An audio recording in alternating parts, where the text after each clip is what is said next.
money income, abundance of money, ito karagdagang kaperahan sa inyo mga kapiksi. Ito guys, nakikita natin yung mga opportunities, no, na pwede nyong i-explore, no, yung iba maaari magkaroon pa ng ibang opportunity, at saka parang mag-aano kayo dito guys, it's either make or break yung decision nyo pagdating dito sa opportunity nito. Pag sinabing make, ibig sabihin maaari maging maganda yung decision nyo dito sa kaperahan na to mga kapiksi, ay magdadala ng abundance of money. And yung sa iba naman guys, pag sinabing break, maaari magkaroon kayo ng conflict, no, dito sa decision na to mga kapiksi. So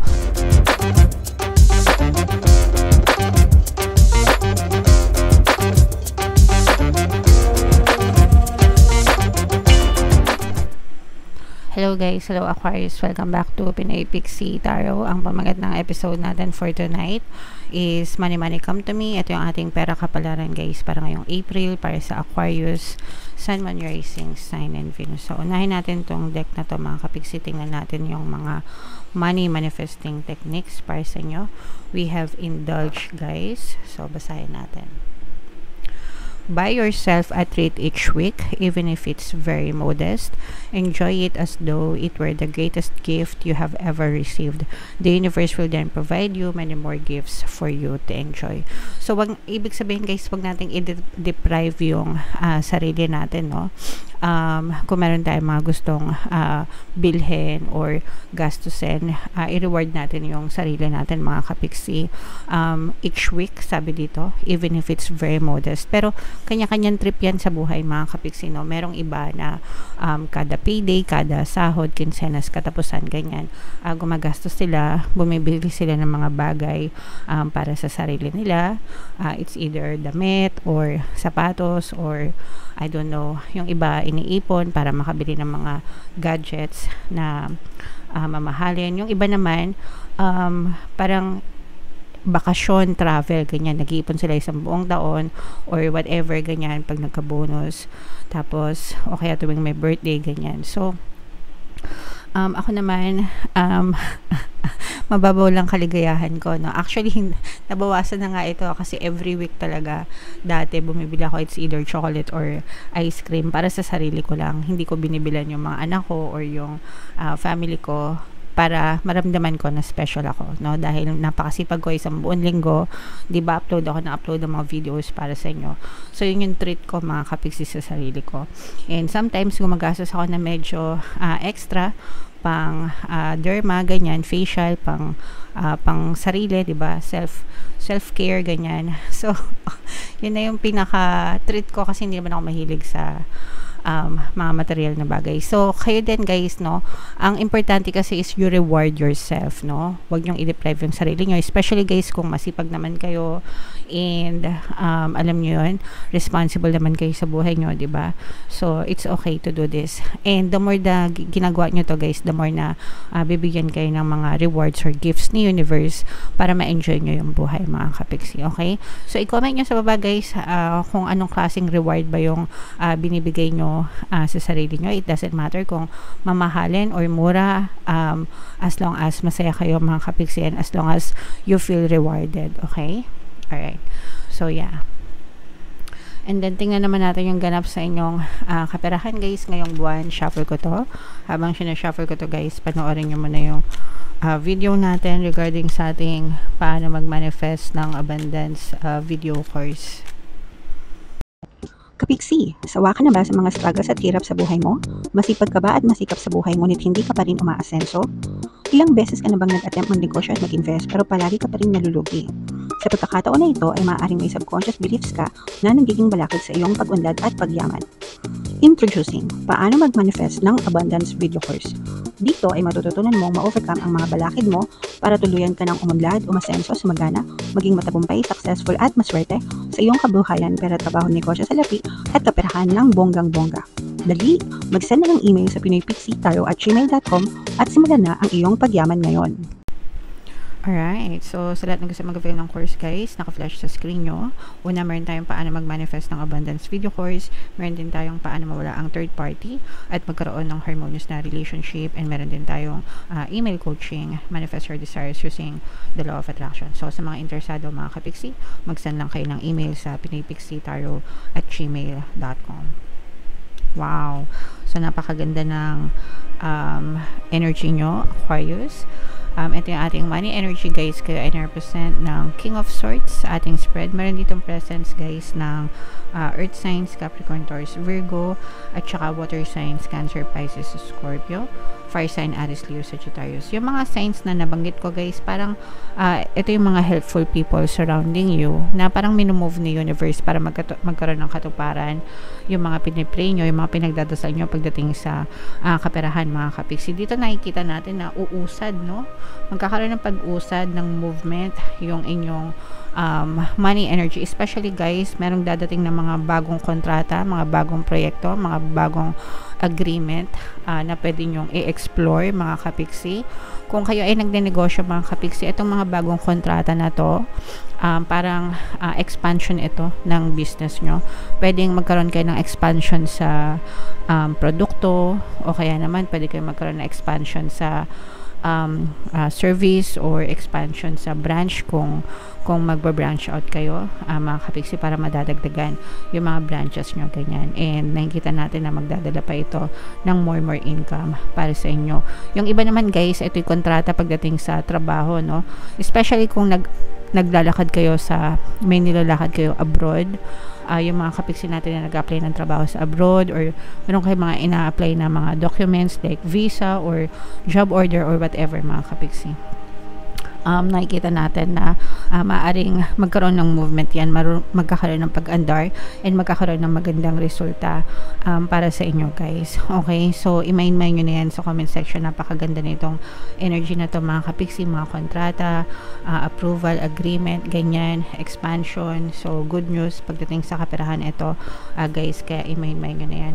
For some of you, parang bagong chapter ito, no? Magsisimula kayo ng bagong chapter sa kaperahan nyo, especially pag dumating yung mga agreement na yan or yung mga kontrata na yan, guys. And like I mentioned kanina, no, merong mga taong tutulong sa inyo para ma-push, para mapursige, ma-push yung mga nilalakad nyo, mga kapiksi, ko ano man yung nilalakad nyo pagdating sa pera, kung approval yan, or pati yung mga loan, guys, yung mga nag-a-apply ng loan, ganyan, or kung meron kayong mga nilalakad na bentahan, let's say for example, it's either may binibenta ka or may pinapabenta ka, no?